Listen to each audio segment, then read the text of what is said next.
All right, so we're just going to do a quick Ipro project with OCR. Um, so we're going to launch the launcher. I'm going to do a um, quickly create a project, project management, project setup, create new project. We're going to call this test 003. And I have my test 003 folder with my original files in my volume here, just a few PDFs. Okay, save, have my project settings. I'm going to go into Ipro Tech Utility, import those images,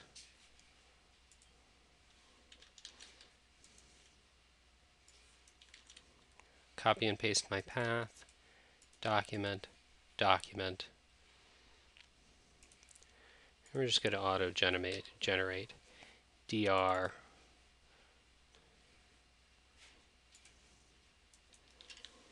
5-digit counter. And we're just going to go ahead and import.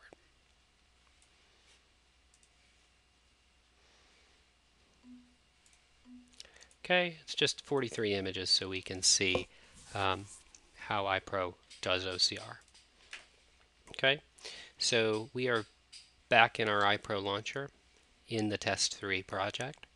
We're going to go to Production, Ipro OCR Server.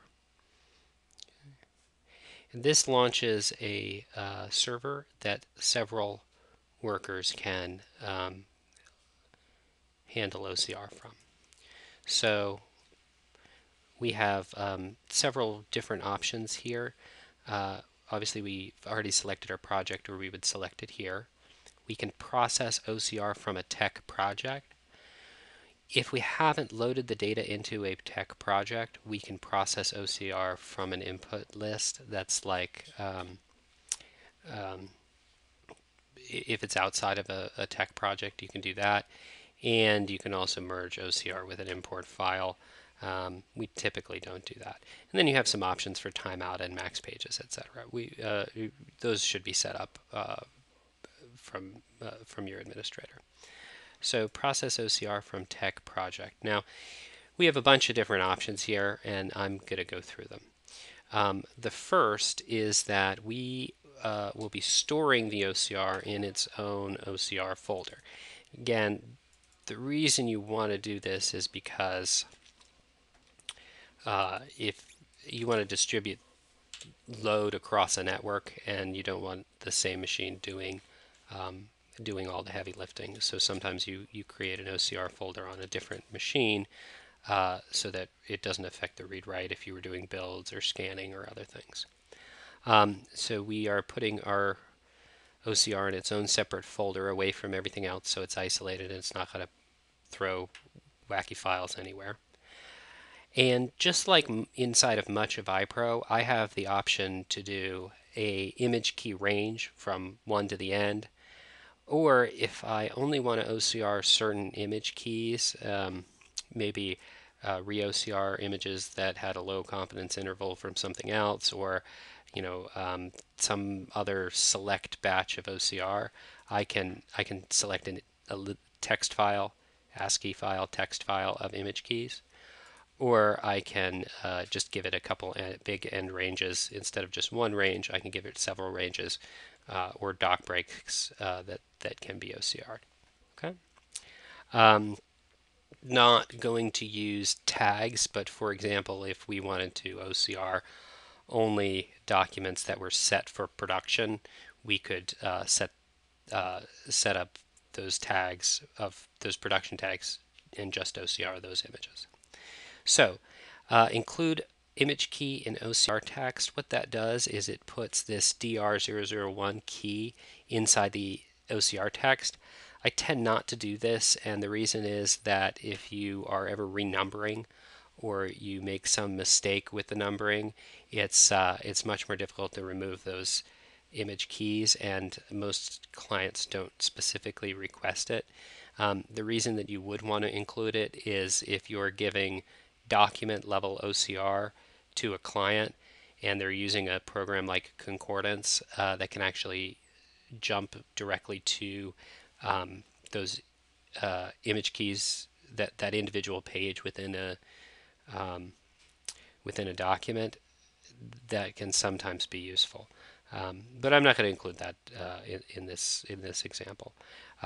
We can also include the error message if it didn't OCR properly, and that'll just let them know that that page was not OCR'd. I have never used ringtail format since I'm fairly certain that ringtail will now handle normal text files. All right, so page formatting. We want to retain blank lines. That'll keep the text in a similar format to how it looks on the page. We want to retain white space. Again, it'll look on the page like it looked in the original image. And we're going to do single pages. Image rotation, auto detect rotation, what that does is it goes through the image, and if it's not getting enough hits for OCR, it'll rotate it 90 degrees and try it again. If it can't hit it anything, if it doesn't get enough hits there, it'll rotate it again, and it'll keep rotating it until it gets the max number of hits. What I want as my output file type is ASCII text files. Again, these are just normal text files. And I want text files, one per page / document. Okay, and I want to use image key for file name. So there's really no reason not to use the image key, that DR0001 number, for the file name. It helps you keep track of that OCR. Now that I've selected that option, I have the option to group the pages, either single page text files. So for this, there would be 43 individual pages, or document level, there would be 3 text files, one for each document. So we're going to go ahead and do document level text files. Okay, so we're going to start processing. Double check your settings, make sure that everything is the way that you expect it. I don't want to do big end ranges, I just want to give it an image range. So it's asking, do I want to create that folder? Sure. 1 to page 43, from the start page to the end page, yes. And now it's going to launch this Ipro processing window. What this does is, I try to describe it in the best imagery I can. Think of a bowl of jelly beans, and the server is going to pour in 9, 10, 11, 12, 13 jelly beans, and then you're going to set up clients that are going to go pick those jelly beans, pick up those pages, and OCR them. Okay, so production, Ipro OCR client.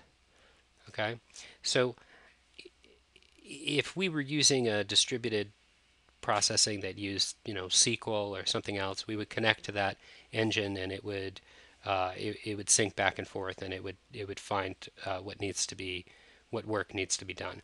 Ipro has a much simpler version of that for distribution. Basically, I just have to select the folder that the OCR engine is running on. So this server, that OCR directory is that, which is the directory that we choose. And once you select that directory, the client's going to go in there, it's going to be able to read what page is next, and it's going to start processing it. So it's processing each page, and then it's picking up the jelly bean, processing it, and putting it in the out bowl. So that's going to take a minute, and while it's running, we're going to just take a look at the structure of what it's actually spitting out. So there's this is the actual test 003 folder, and it creates a couple of system files that process and merge OCR files. It also creates a log that we can use either for exporting OCR or for or to do some data manipulation. Inside this folder, we actually have the OCR text files. We can open one up and just take a look at it. Oh, not a whole lot on document 1. Let's just open up document 1, make sure that it indeed doesn't have a lot of text.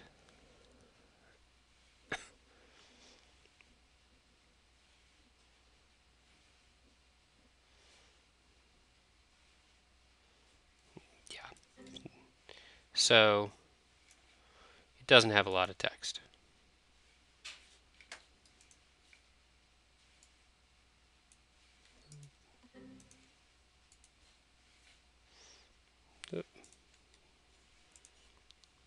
Okay.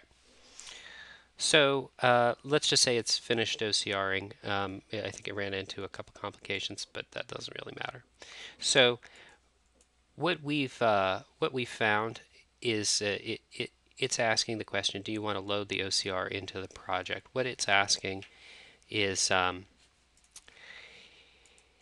as part of the OCR process, it creates, and I'm just going to go show you. It creates this LFP. Okay. There's a little confusion about what this does, but if we can sort of read it, this is creating a full text for page 2, and then it's got all this gibberish. Okay, what this gibberish really is it's taking the word Dunford, which was OCR'd, and it's giving it an XY coordinate on the page. It's saying not only was the Dunford word in that, but in fact it was at this location. And so because it has a location, when we create searchable PDFs or when we load it into Ipro, when you search for Dunford, not only does it find the word, tell you what page it is, but it'll actually highlight the image right where the word is. So that's useful for review. And in fact, Ipro is one of the few softwares that'll create that text location information that can be used. So it's asking us, do we want to load that information into the project? Sure, yes, that'll give us some flexibility on how we build. And then do we want to index the project? Do we want to create a index that can be searched? Sure. Takes a little bit of time, but it can be worth it. It can make your life easier. So that's the gist of OCR. Now we have OCR in the project. We can deliver it to the client in a couple of different ways. If we create a OCR folder, we can just grab the images right from the root and pop them in. That's what OCR looks like in case there's any questions. It actually, is creating pretty decent text. And you can just drop those directly in the deliverable. Or we can actually, when we build, I'm not going to do a full build, but I'm just going to show you the options. We can actually export the text files into the project. Or include the text in the OCR the same way that we just saw it. When you're doing this option, it is exporting single page text files. That's the only option. You don't have the option to export document level text files, but you can export those single page text files when you do your build. So that's the gist of Ipro OCR. Hopefully that's useful, and I'll talk to you guys next time.